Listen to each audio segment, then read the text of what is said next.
झेप घेऊन अवतरली तुमच्या नगरी, सुंदर सुरेल डायरी, कला डायरी, कला डायरी, कला डायरी. नमस्कार. कला डायरीच्या आजच्या कार्यक्रमात सर्व रसिकांचं पुन्हा एकदा मनापासून स्वागत. ईश्वर प्राप्तीसारखीच संगीत साधना ही एक तपस्या आहे.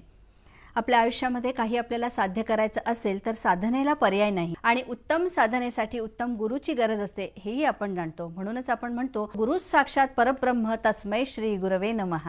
आजच्या कला डायरीची सुरुवात आपण करतोय घाटकोपर येथील संगीत विद्यालयाच्या संचालिका मालती मधुकर कोल्हटकर यांनी सादर केलेल्या राग जौगने.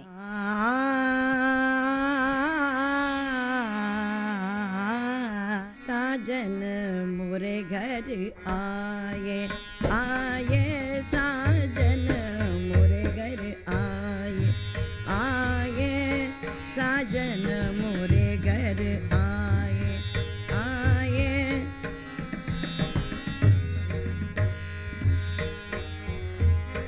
आये आत्मन बाये, आये आत्मन बाये, साजन मोरे घर आये आये, साजन मोरे घर.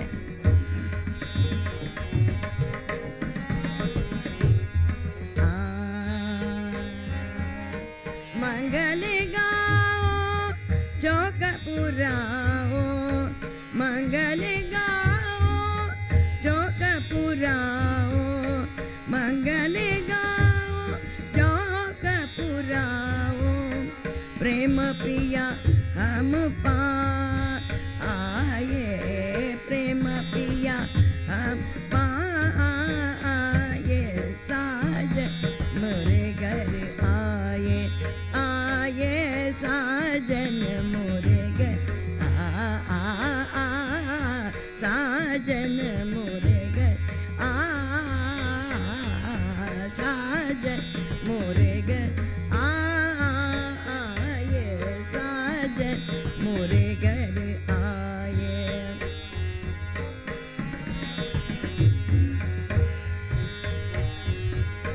मंगल गाओ चौक पुराओ, मंगल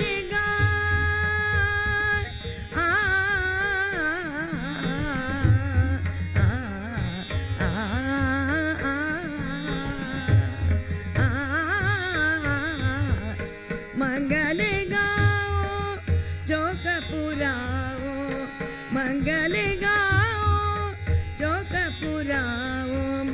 प्रेम पिया हम पाए, प्रेम पिया हम पाए, साजन मोरे घर आए आए, साजन मोरे घर आए मोरे घर आए मोरे घर आए. भारतातील सर्वच नृत्यशैली या धार्मिक अनुष्ठानावर निर्माण झालेल्या आहेत. राम आणि कृष्ण ही त्यांचे आराध्य दैवत, तर भक्ती हाच त्यांचा भावरस. भारतातील नृत्य परंपरेविषयी आपल्याला आज सांगतायत सुप्रसिद्ध नृत्यांगना मनीषाजी. संगीत म्हणजे अर्थातच नृत्य, वादन आणि गायन. त्या बाबतीत आता मी फक्त नृत्याबद्दल बोलते. भारतामध्ये 7 प्रकारचे शास्त्रीय नृत्य आहेत. जसं भरतनाट्यम, मोहिनीअट्टम, कुचिपुडी, कथकली, ओडिसी, मणिपुरी आणि कथ्थक. त्यापैकी मी स्वतः कथ्थक कलाकार आहे आणि कथ्थकची विद्यार्थिनी आहे. या शैलीबद्दल जर बोललं तर एकेकाळी कृष्णलीलांची वर्णनं जेव्हा लोकांपुढे केली जात असत तेव्हा हे जे कथाकार असत ते आपलं वर्णन अधिकाधिक आकर्षक करण्यासाठी एक स्वतःची विशिष्ट नृत्यशैली वापरत असत. या कथाकारांना कथक असं म्हणत असत आणि ह्यांनी जी शैली विकसित केली ती म्हणजे आजचं कथ्थक. ही नृत्यशैली प्रामुख्यानं ज्याच्यात भक्तिरस आढळत असे आणि काळाच्या ओघामध्ये भक्तिरस कमी होऊन ज्याच्यात शृंगार रसाचं प्राबल्य वाढलं. परंतु अनेक बदल, काळाच्या ओघात जे बदल होत गेले ते पचवत ही शैली अधिकाधिक समृद्ध होत गेली आणि अनेक गुरुजनांनी, विद्वानांनी ही शैली जागतिक पातळीवर पोचवण्याचं काम अतिशय समर्थपणे केलं. उदाहरणच द्यायचं तर स्वर्गीय पंडित गोपीकृष्ण, पंडिता रोहिणी भाटे आणि आजही पंडित बिरजू महाराज हे कार्य अतिशय समर्थपणे करतायत. आज जर आपण बघितलं तर अनेक वाहिन्यांवर रियालिटी शोज आपल्याला सादर होताना दिसत आहेत. त्याच्यामध्ये अनेक प्रकारची नृत्य सादर केली जातात. अनेक नृत्यशैली पाश्चात्य, भारतीय ह्याच्यामध्ये वापरल्या जातात. पण तरीही असं लक्षात येतं की कुठेतरी या सर्व रियालिटी शोजमध्ये, नृत्यामध्ये कधीकधी थोडा सवंगपणा आढळतो. ह्याचं कारण काय? तर ह्याचं कारण हेच आहे की आपली अभिजात अशी नृत्यशैली, शास्त्रीय नृत्यशैली ही सर्वसामान्यांपर्यंत तितक्या ताकदीने पोचलेलीच नाही आहे. आणि त्यामुळे हा जो सवंगपणा, कधी थोडासा अश्लीलपणा हा येतो, त्याचं हे मूळ कारण आहे. अर्थात बाकीच्या नृत्यशैली वाईट नाही आहेत. ह्या सर्व शैलींबद्दल अतिशय आदर मनात बाळगून हे आपण म्हणू शकतो की जर आपण शास्त्रीय नृत्यशैली कोणतीही आत्मसात केली तर त्यामुळे इतर शैली देखील अतिशय ताकदीने आपण सादर करू शकतो. आणि केवळ इतर गुरुजनांकडे बोट दाखवून आपण थांबू शकत नाही. हे कार्य जे आहे ते आपल्या सर्वांचं, म्हणजे अगदी मी स्वतः आणि माझ्या पिढीतले इतर अनेक कलाकार, अनेक नृत्य शिक्षक हे कार्य पार पाडू शकतात. अनेक मुलं, अनेक नवीन विद्यार्थी ह्याच्यातनं तयार करू शकतात आणि त्यांना हा दृष्टिकोन देऊ शकतात की नृत्य हे तुमचं साधन नाही आहे, तर हे एक साध्य आहे. त्याच्याकडे साध्य ह्या दृष्टीने बघा. त्यासाठी साधना करणं आवश्यक आहे. केवळ 4 दिवस तयारी केली आणि 5व्या दिवशी स्टेजवर तो प्रयोग नृत्याचा केला असं तर शक्य होत नाही. त्यासाठी तुम्हाला अनेक वर्ष रियाज करावा लागतो आणि ही मानसिकता मुळातनं बदलण्याची अतिशय आवश्यक आहे. आणि हा जगन्नाथाचा रथ आहे. हा प्रत्येकाने आपल्या ताकदीने ओढला पाहिजे. प्रत्येकाने आपल्या खारीचा वाटा ह्याच्यामध्ये पेलला पाहिजे असं मला वाटतं. आणि त्यामुळेच आपल्या संगीताची, नृत्याची, वादनाची अभिजातता आणि शुद्धता टिकू शकेल असं माझं मत. प्रत्येक व्यक्ती ही संगीताशी कुठल्या ना कुठल्या नात्याने बांधलेली असतेच, पण यासाठी कलाकारच व्हायला पाहिजे असं मात्र नाही. पण या संगीताचा आनंद मात्र आपण घेऊ शकतो. चला तर पंडित गिरिराज यांच्या सतार वादनाचा आता आपण आनंद घेणार आहोत. ते सादर करतायत राग पुरिया धनाश्री.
आत्मसमर्पण म्हणजे काय, तर नादब्रह्मात लीन होऊन प्रार्थना करण्याची शक्ती आणि हेच असतं जीवनाचं सुरेल संगीत, असं रवींद्रनाथ टागोर यांनी म्हटलेलं आहे. याच एका सुरेल वळणावर विश्वविख्यात सारंगी वादक पद्मविभूषण राम नारायण हे काय म्हणतात पाहूया.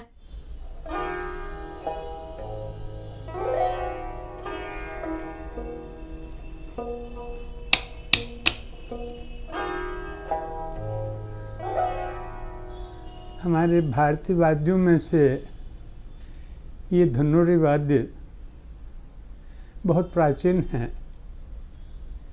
इकतारे के बाद गाने के लिए बहुत उपयुक्त इंस्ट्रूमेंट वाद्य सारंगी ही था.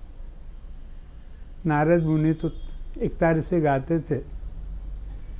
बाकी जैसे वैदिक गान या किसी किस्म का गाना वो सारंगी के माध्यम से और सारंगी की हेल्प से, जैसे कि इकतारा था, बाद में वही रोल सारंगी में आ गया. रावण के ज़माने से भी इस वाद्य का मान्यता है और इसी का एक नाम रावण हत्था भी है. भगवान श्री कृष्ण के टाइम पे भी रास में वल्लभाचार्य जी ने कहा कि प्रमुख वाद्य सारंगी ही होता था भगवान श्री कृष्ण के रास में, और उन्होंने सारंगी का नाम लेते हुए यह भी कहा था कि प्रिय वाद्य सारंगी नमः. तो ये उस जमाने की बात है और हमारे भारत में यही इसका जन्म हुआ और यही इसका स्वरूप हमेशा से रहा. लेकिन इस पे ज़्यादा काम नहीं हुआ, ये लुप्त सा हो गया. इसके बाद तो कुछ और इंस्ट्रूमेंट आ गए, जैसे कि कुछ मंदिरों में कीर्तन के साथ वीणा, पखावज, इनका इस्तेमाल भी आ गया. फिर तानपुरा आ गया. तो सारंगी की जो जगह थी वो आस्ते आस्ते नीरस होती चली गई. हमेशा सारंगी बजाने वाले या तो बैकग्राउंड में रहते थे, मतलब एकदम जो गाने वाला गाए उतना ही बजाना, उससे ज़्यादा नहीं. और जो अच्छे सारंगी वादक थे, सारंगी की भाषा है वोकल संगीत, कंठ संगीत. तो बहुत से सारंगी प्लेयरों ने तो गाना शुरू कर दिया, जो बहुत नामचीन हमारे गवैये हुए हैं. कुछ लोगों ने इग्नोर कर दिया और ये एक ऐसी जगह चला गया कि जहाँ कोई चांस था ही नहीं इसके इम्प्रूवमेंट का. पिछले 50-60 साल से मैंने ये फैसला किया कि मैं तो उसको ज़िंदा करके ही छोड़ूंगा, और मैंने जो भी कुछ उसके लिए सेक्रीफाइस करना था वो सब किया. यूरोप में जाके जब मैं ये धनुर्वाद्य के जो बहुत बड़े कलाकार थे उनसे मिला, इस वाद्य पे काम किया है. बाख एक कंपोज़र थे और जितने बड़े बड़े वायलिन प्लेयर, चेलो प्लेयर, उन्होंने सब बाख की कंपोजिशन बजाई और इस पे बहुत प्रिसाइज जैसा काम होना चाहिए वो हुआ. उन लोगों से मैं जाके मिला, उसमें से पब्लो काजल्स, रेस्ट्रोप्रोविज, हाइफिज, डेविड आइस्ट्रो, यहूदी म्यूनियन, ये सब मेरे बड़े परम मित्र हैं. इन्होंने इस वाद्य को पहचान के मुझे अपने आप से मिलवाया, मुझे मेरे से मिलवाया और इस वाद्य की प्रशंसा और इसकी पहचान बताई उन्होंने. अब ये है कि पहले जो प्रचलित था अब ये प्रचलित हो रहा है, क्योंकि कुछ इसमें सिस्टम मैंने बनाए हैं. जैसे कि हमारे यहाँ 2 गज होते हैं, उल्टा और सीधा. तो सीधे गज का मतलब है जो ये सीधा है, ये उल्टा जिसको अंग्रेजी में अप एंड डाउन बो कहते हैं. मैंने उसका कुछ सिस्टम बनाया. आजकल मैं कुछ लोगों को सिखा रहा हूँ, वो भी बहुत प्रोग्रेस कर रहे हैं. तो इस तरह से सारंगी की ये हिस्ट्री है छोटी सी, वो मैंने बताई है. आणि आता तुमचा प्रश्न, ध्वनिमुद्रण क्षेत्रामध्ये अल्ट्रासोनिक साऊंड ही सिस्टम कुठल्या संगीतकाराने आणली आणि तो पहिला चित्रपट कुठला हे तुम्ही सांगा. तोपर्यंत गणपती कोल्हटकर यांच्या तबला वादनाचा आनंद आपण घेऊया.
मगाच्या प्रश्नाचं उत्तर. ध्वनिमुद्रण क्षेत्रामध्ये अल्ट्रासोनिक साऊंड ही सिस्टम अंमलात आणणारा पहिला संगीतकार आहे उत्तम सिंग यांनी, आणि तो चित्रपट होता दिल तो पागल है.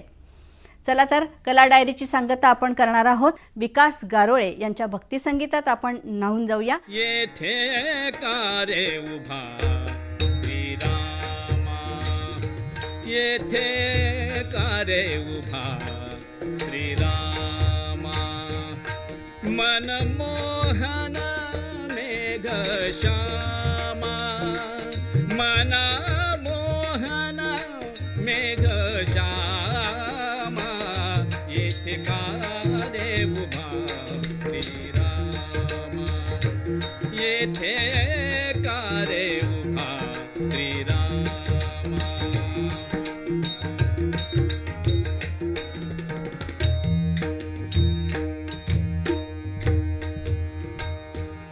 चाप बाण काय केले, चाप बाण काय केले, करकटेवरी ठेविले रे, करकटेवरी ठेविले.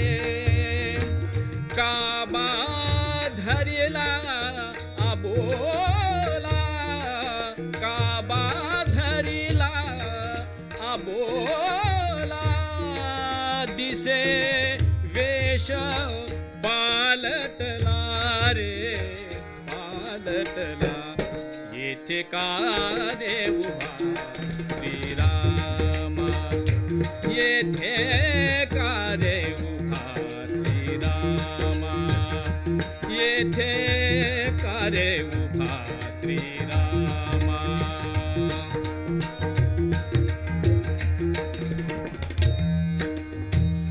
काय झाली सीता सती, काय झाली सीता सती,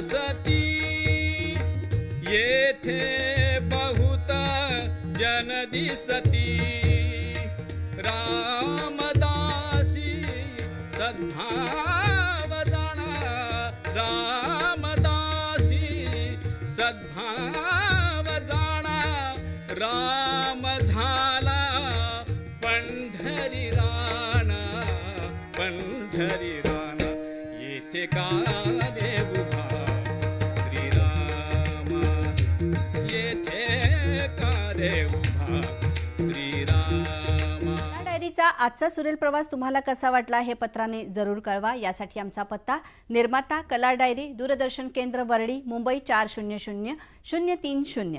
तेव्हा पुन्हा भेटतोय अशाच एका सुरेल प्रवासात. तोपर्यंत नमस्कार. धप मग प मगरे मगरे सगरे सनी रे कला